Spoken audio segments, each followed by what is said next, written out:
আসসালামু আলাইকুম রহমতুল্লাহি ওবরকাতুহু। সম্মানিত দর্শক, বাংলাদেশে কোনো কিছুই স্বাভাবিকভাবে ঘটছে না। যেখান থেকে যে ধরনের ঘটনা ঘটার কথা, যার মুখ থেকে যে ধরনের কথা শোনার উচিত, কিংবা যে সকল প্রতিষ্ঠান থেকে যে ধরনের তৎপরতা চালানো উচিত, তার একটিও চলছে না। ফলে চারিদিকে হতাশা, অনিশ্চয়তা, ভয় এবং আতঙ্ক। যখন আপনি সবকিছু স্বাভাবিক অবস্থার মধ্যে পাবেন, তখন আপনার চোখে মুখে একটা স্বপ্ন থাকবে। আপনি জীবনের সব বিষয়ে নিশ্চয়তা না পেলেও কিছু কিছু ক্ষেত্রে আপনি নিশ্চিতভাবে বলতে পারবেন যে এভাবেই আজকের দিনটা যাবে। কিন্তু এখন বর্তমান যে রাজনীতির অঙ্গন, সেই রাজনীতির অঙ্গনে যা কিছু ঘটছে, যা কিছু হচ্ছে, সব কিছুর মধ্যে মানুষ ভয়, আতঙ্ক এবং সব কিছুর মধ্যেই অনিশ্চয়তা খুঁজে পাচ্ছে।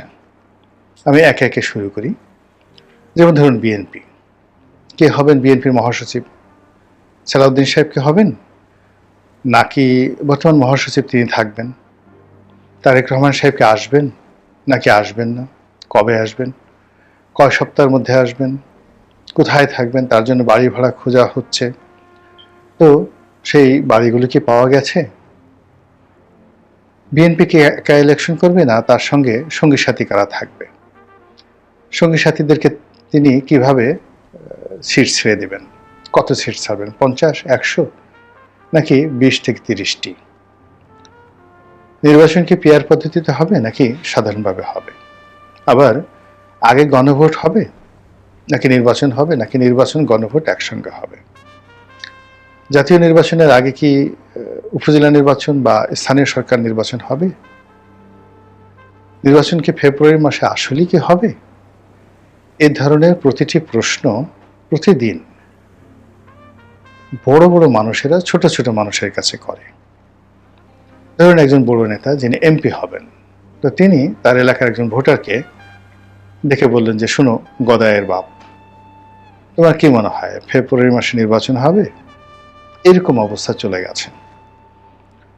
বড় বড় রাজনৈতিক দলের নেতা, এক একটা দলের মহাসচিব, তারা দেখা গেল যে একজন সাংবাদিক বা একজন বুদ্ধিজীবী, একজন ইউটিউবার, তাদের উপর নির্ভর করছেন, তাদের উপর আস্থা রাখছেন, তাদের কথাবার্তা দ্বারা ইনফ্লুয়েন্স হচ্ছেন এবং তাদের কাছে জিজ্ঞাসা করছেন আসলে ফেব্রুয়ারি মাসে নির্বাচন হবে কিনা, আপনাদের কাছে তো অনেক খবরাখবর আছে।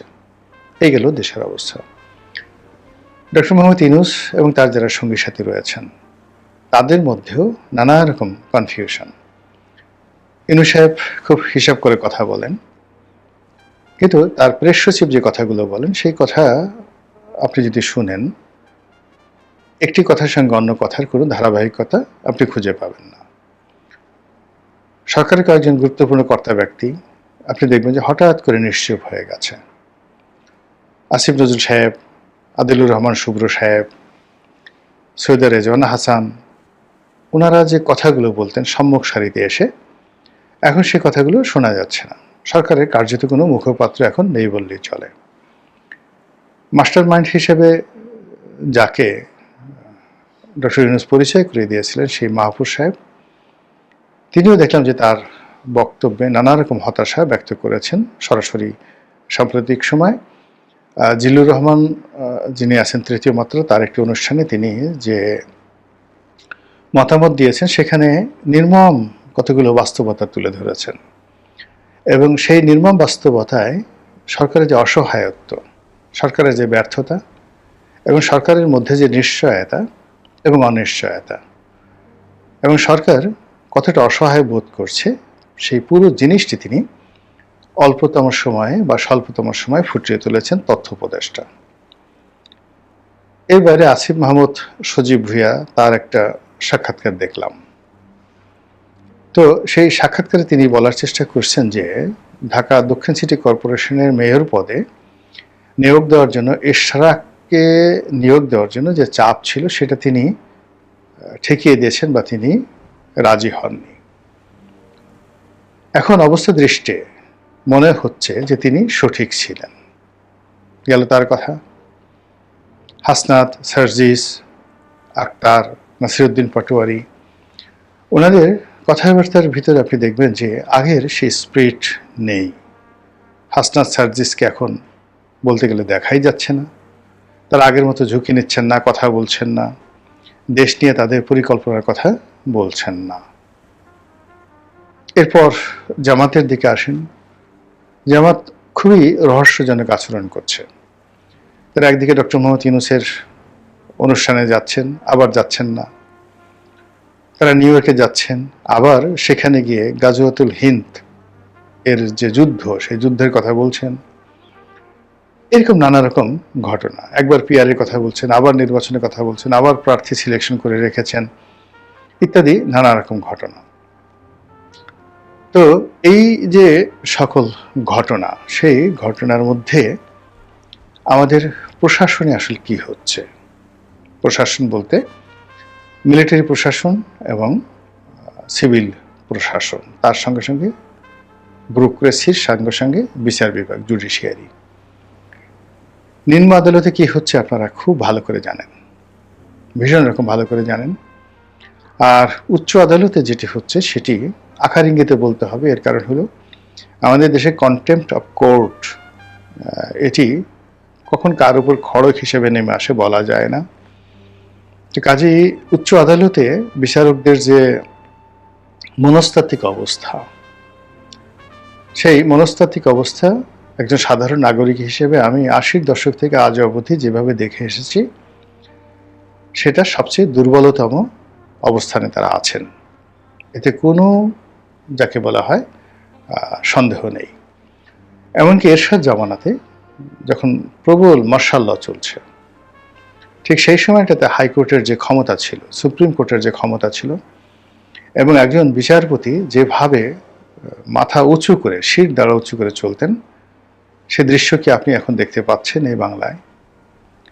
গত এই ১ বছরে হাইকোর্ট থেকে জামিন হয়েছে, অনেক আওয়ামী লীগের নেতাকর্মী গ্রেপ্তার হয়েছে, এবং গ্রেপ্তার তাদের হওয়া উচিত এবং আরও হওয়া উচিত। এটা আমি বলছি যে এটা হওয়া উচিত। কিন্তু সবাইকে তো আইনের আশ্রয় লাভ করার সুযোগ দিতে হবে। ২ নম্বর হলো যে গণহারে যেভাবে গ্রেপ্তার করা হয়েছে এবং যেভাবে গণহারে মামলা দেওয়া হয়েছে এবং সবাইকে হত্যা মামলায় যেভাবে জড়ানো হয়েছে, আপনি কি বলেন এটার সমর্থন করেন? যে একজন প্রধান বিচারপতি খায়রুল হক, তার বিরুদ্ধে অভিযোগ তিনি এটা করেছেন, ওটা করেছেন, শেখ হাসিনার কথা মতো রায় পরিবর্তন করেছেন, সুপ্রিম কোর্টের মান মর্যাদা নষ্ট করেছেন, ভালো কথা, তাকে শাস্তি দিন।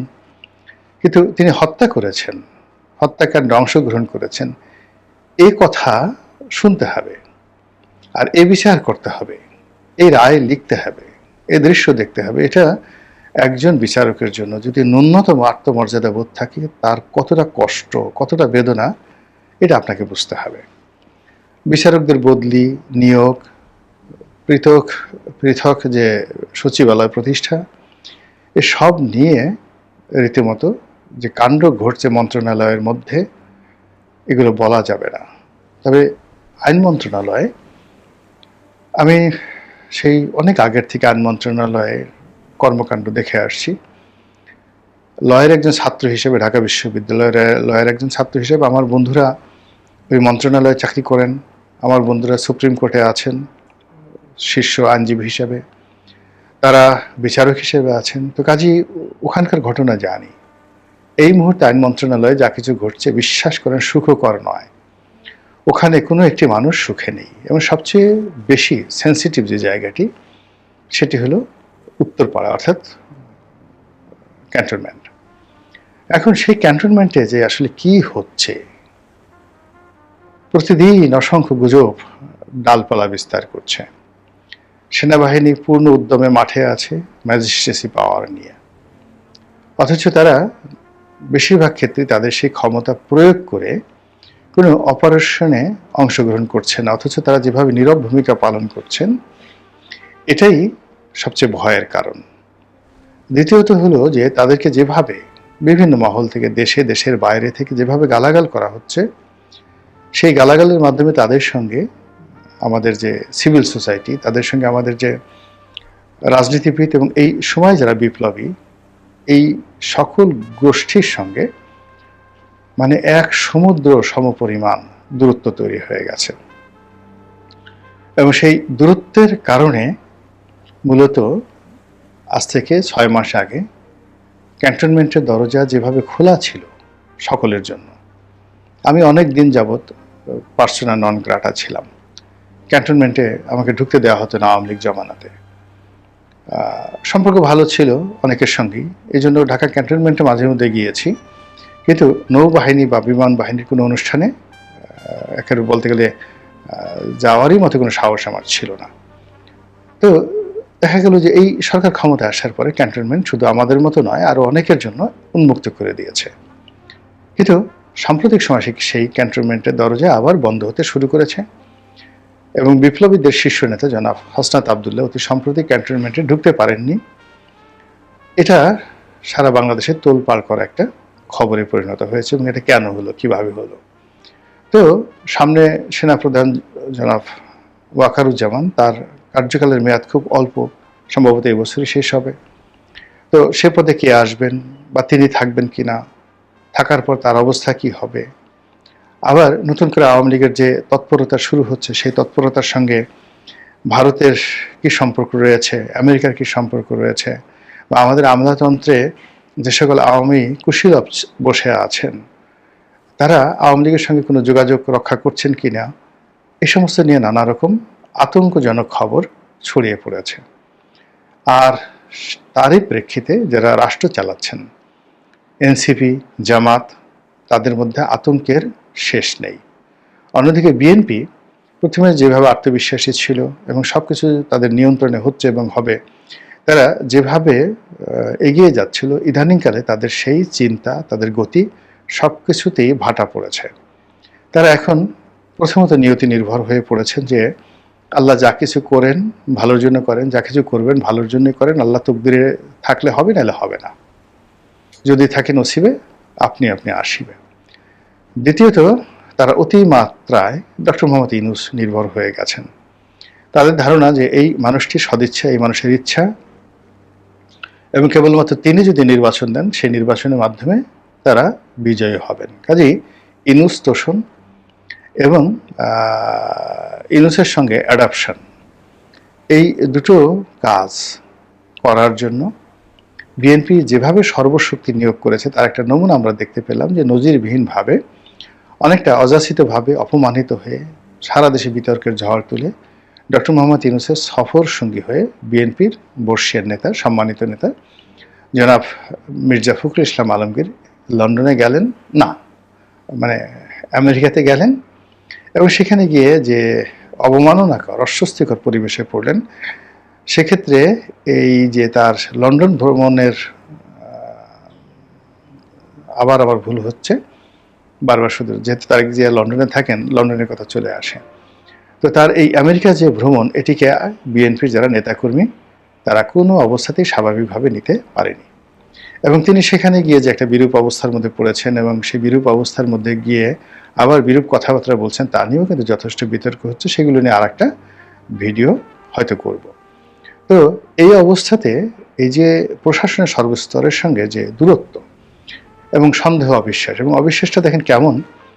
সিইসি প্রধান নির্বাচন কমিশনার তিনি একটি হৃদয় বিদারক বক্তব্য দিয়েছেন। তিনি টেলিফোনে কারোর সঙ্গে কথা বলেন না। এই কারণ হলো তার মনে একটা আতঙ্ক জমে গিয়েছে যে টেলিফোনে কথা বললে কেউ যদি রেকর্ড করে এবং সেটাকে এআই দিয়ে, ধরুন আপনার একটা কণ্ঠ আছে, কথা বললেন যে কোনো একজন লোকের সঙ্গে, সেই কনভারসেশনটিকে এআই প্রযুক্তি দিয়ে নানাভাবে কন্টামিনেট করে ছেড়িয়ে দেওয়া হলো যে এই কথা সে বলেছে, এবং এটা এতটা নিখুঁত, মানে ইদানিং এআই প্রযুক্তি দিয়ে প্রায় সব কিছু, আপনার কণ্ঠকে, আপনার চরিত্রকে, আপনাকে পুরো ভিডিও, মানে আপনাকে নিয়ে একটা চলচ্চিত্র তৈরি করা যাবে। 30 মিনিট নয়, 3 ঘন্টার একটা চলচ্চিত্রে আপনি অভিনয় করবেন, অথচ আপনি কিছুই জানেন না। এই প্রযুক্তি এই পর্যায়ে চলে এসেছে। ফলে প্রায় সব মানুষই আতঙ্কের মধ্যে আছেন। তো সেই আতঙ্কের মধ্যে সামনের যে একটা নির্বাচন, দেশের এই দুরবস্থা, এবং আগামীতে রাজনীতির যে মেরুকরণ কোন পর্যায়ে পৌঁছবে, তা কেবলমাত্র মহান আল্লাহ রাব্বুল আলামিন বলতে পারেন। আসসালামু আলাইকুম ওয়া রাহমাতুল্লাহি ওয়া বারাকাতুহু।